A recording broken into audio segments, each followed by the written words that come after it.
What's up everybody, and welcome to a very special episode of the Lunar Observer. No, we're not going to talk about drugs or stranger danger like most other special episodes. Instead, this is the special Lost Episode 8 of the Lunar Observer. Back in 2013, me, Unzipped Zebra, and JMW566 actually recorded our own Episode 8 that was completely different from the one that I did 2 years later with Division 10. The subject of the episode at the time was the fact that Into the Nexus had came out, and we were going to talk about the reviews and what we had seen about the game. And in addition, we were going to talk about Sunset Overdrive, because that was when Sunset Overdrive had its first media reveal at E3 2013, where we were able to play it, see screenshots, all that type of blowout goodness. And me and the other two actually recorded an episode, and we had a lot of fun, but there was one problem. After recording, I found that the audio files that we had done were completely muted, so we had no content to work with, and the episode was never released as a result. However, one segment actually survived, the Spyro 15th anniversary interview section. That was for the document that I sent to Insomniac Games for Spyro's 15th anniversary back in 2013, and to my surprise, they actually answered all of the questions, so that segment was us reading out the most interesting ones. You'll be able to hear it at the end, but before we get into that, I felt that I could actually read out the other questions that were not actually answered or read out by us in the segment that follows, so you will be able to hear the full document and questions. If you want to read the document though on your own, I will provide a link to it in the description below of this YouTube video. So yeah, on to the questionnaire.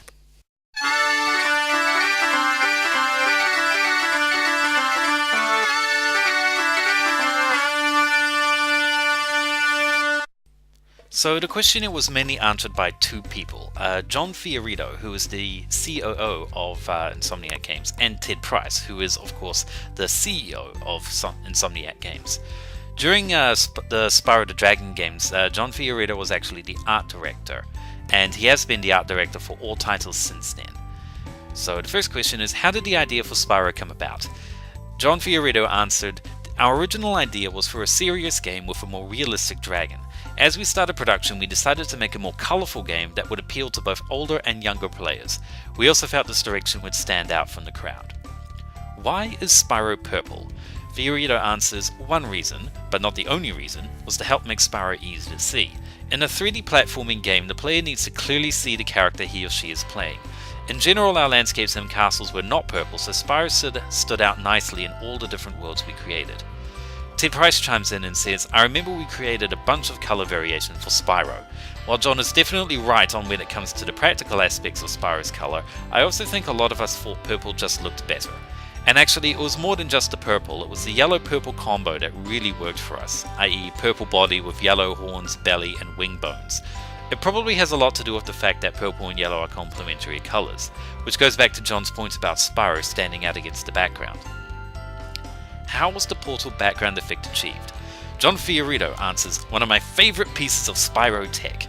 The portal showed the sky from the world beyond, and when you jumped in, we'd show Spyro flying through the sky. Meanwhile, the rest of the world was loading beneath you, out of sight, and the result was a seamless transition. A lot of people consider Treetops to be the hardest level of the original games. If you had the chance, would you make it easier or more difficult? I agree, says John Fiorito. Treetops was especially challenging, but it felt really good to make those crazy supercharged jumps. I like the way it turned out. The subtitle for Spyro 2 is different between NTSC and PAL territories. What was the reason for the change? Fiorito answers, since PAL territories speak a lot of different languages, we needed something that did not get lost in translation like Ripto's Rage. NTSC is mostly English. We also had a different title for our Japanese release.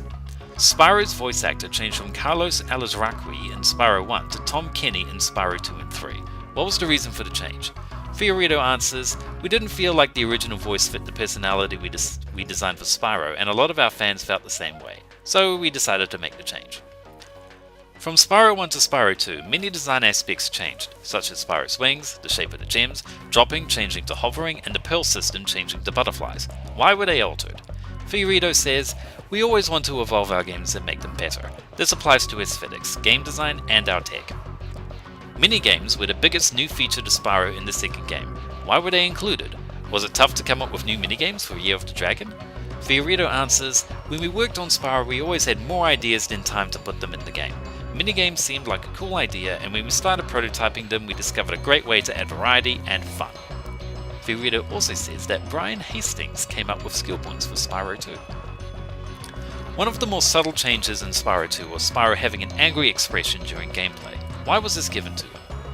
Ted answers, "We remodeled Spyro with every game. We added polygons each time and discovered new rigging tricks to make him more expressive. At least that's what I recall. But we also had lots of debates over Spyro's personality. I think with Spyro 2 we wanted to make him A, less of a cocky smartass, and B, more capable. In the game scenes he is a nicer character, but during gameplay he has a more intense expression.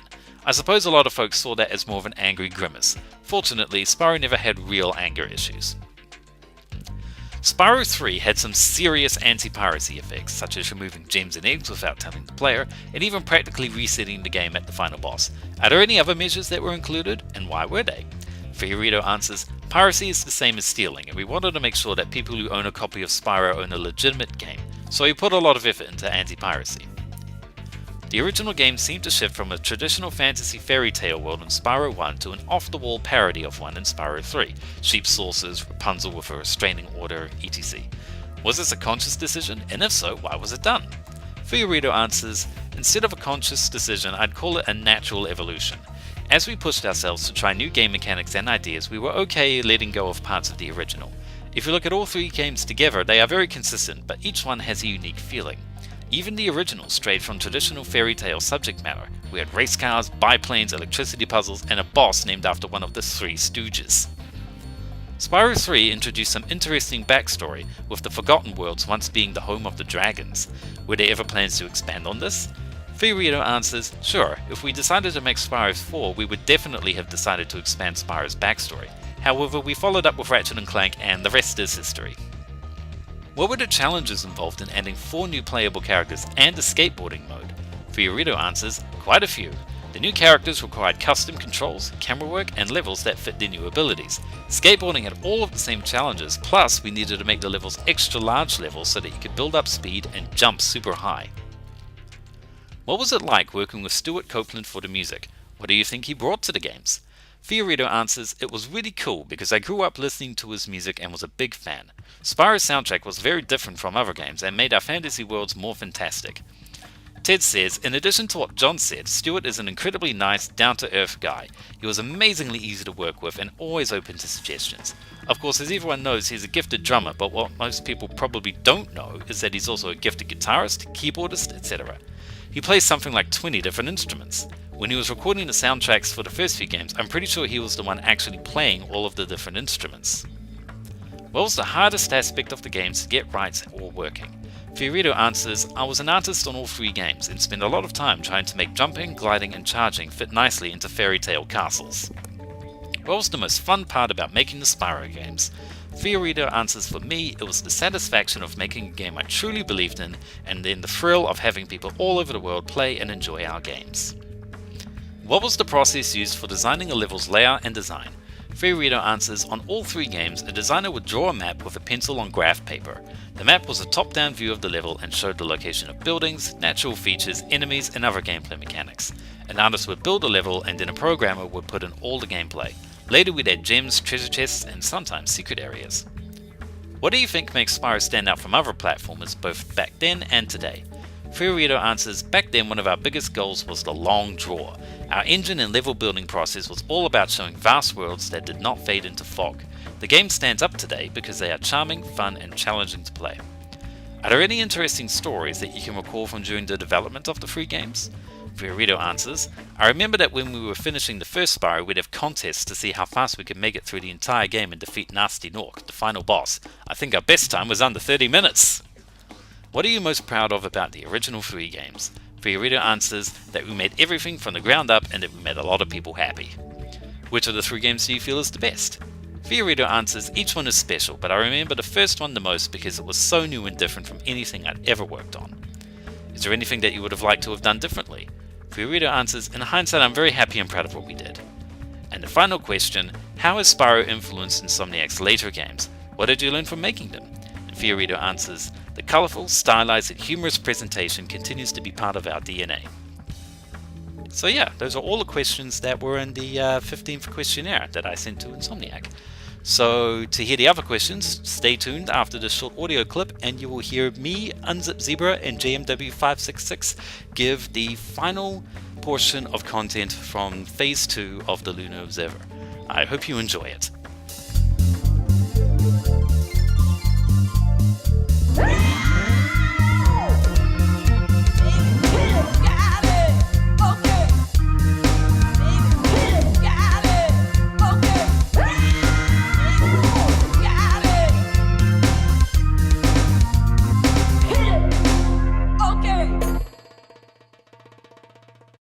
And we're back for our final segment of the episode where we talk about Spyro's 15th anniversary.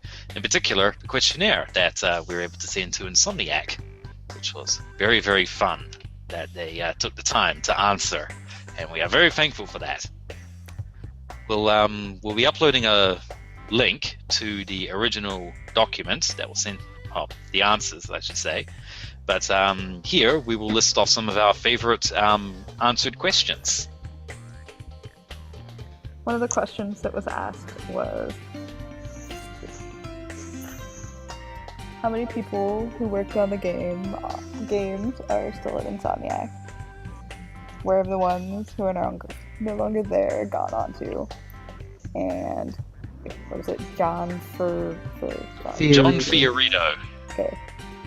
John Fiorito replied that of the 12 people who worked on Spyro, one.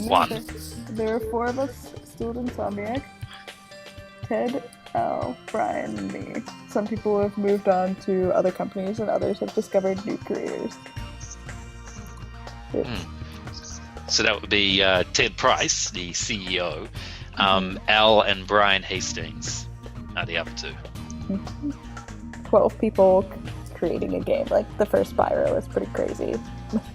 Yeah. That would be an indie team these days. People like, indies. I mean, that's basically what Insomniac was back then. Because they were independent, so I guess you could technically have called them an indie if that existed. Nope, pretty sure Sony owned them. Don't know what you're talking about. Crying on the inside. One of my absolute favorite answered questions was, were there any mechanics, modes, or concepts that were rejected/cut from the games? And John Fiorito replied to this one saying that one that I remember best was spherical worlds. We'd prototyped a spherical world with skateboarding on Spyro 3 but ran out of time. We really liked the idea and brought it back for Ratchet and Clank. Mind blown. Yeah, the spherical moons in the Ratchet and Clank Future Crack in Time game were some of my favorite things in that game. Which is funny because at the time everyone was calling that game a rip-off of Mario Galaxy for that idea. Which is incorrect because it was used in Ratchet and Clank 2 and 3 before that.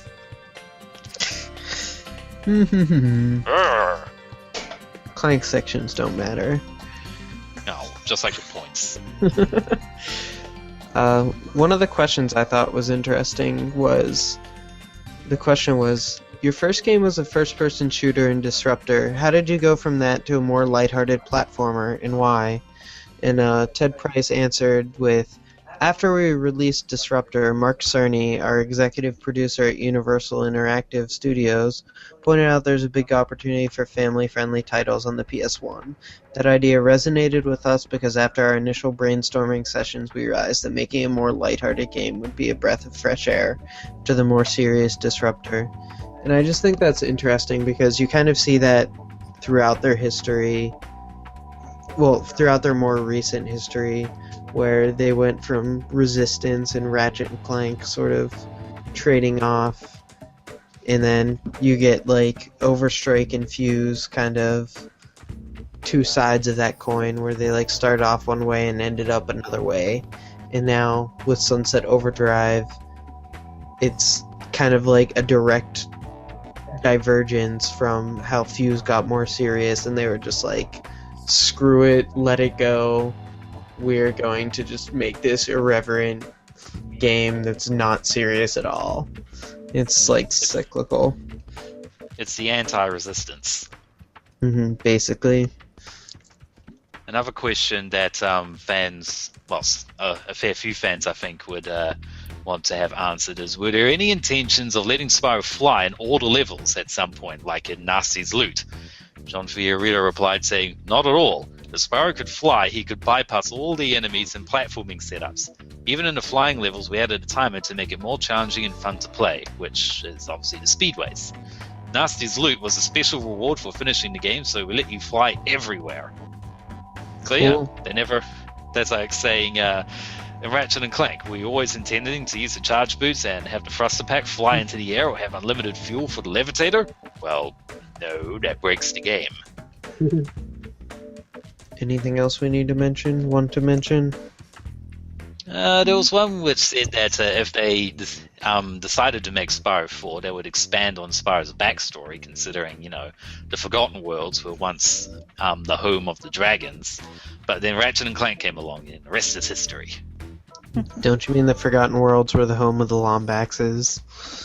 Oh, yeah, I forgot about that fanfic. Another cool question was, in Spyro 2 and 3, there's a caveman who has a skeleton for a best friend that does a funky dance. Did Stuart Copeland do the music for that dance as well?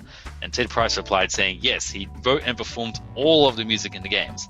Although he recalls a James Brown-like vocal in that snippet, and he's not sure who that singer was. ...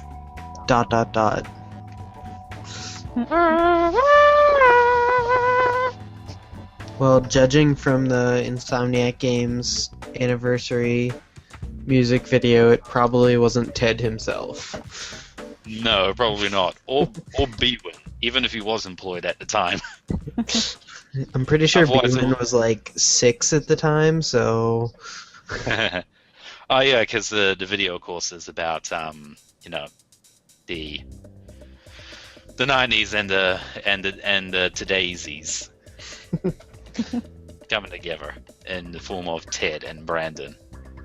And I thought maybe to sign off the Spyro section, I thought I would like to explain the situation as to why Insomniac has not made a Spyro game since, because there are a lot of people who don't know, and Spyro fans deserve to know the real answer. I'm not going for conspiracy here, I'm actually going for the legitimate answer. That is because when Insomniac started making their games with Disruptor, they signed up with Universal Interactive Studios as their publisher. And they had I believe it was a free game contract. And those 3 games wound up being Disruptor, Spyro the Dragon, and Spyro 2. And I believe, although I might be incorrect, that Year of the Dragon was just, a bonus one, an extra one thrown in. But how these publishing deals work is that the publisher maintains the rights to, the franchise and the characters and that sort of thing. Similar thing with Resistance and Ratchet and Clank, as well as Crash Bandicoot and Jak and Daxter, that sort of thing. So, come when the PlayStation 2 was coming along, Insomniac decided to change publishers from Universal to Sony. But what that meant was that they had to give up the rights to Disruptor and Spyro. So, yeah, they didn't sell it or anything like that. That's what happened. And then after that, Universal did stuff like Into the Dragonfly and that sort of thing. And nowadays, through how the industry works with companies, being bought and that sort of thing, Universal became Vivendi Universal, which became Vivendi, which then was absorbed into Activision Blizzard, and that's why Activision is making the Spyro Skylanders games now. And this is also why Insomniac likes to retain the rights to their IPs. Yeah. So, again, like Fuse and Outernauts and Sunset Overdrive. Mm-hmm. So with that, I think we'll sign out the podcast. this might be a good time to actually mention who we are, because I don't think we mentioned it in the intro. We did not. By now they should know. They probably they probably would be able to tell us apart. Go right do now. your research, people. Listen to all our other shows.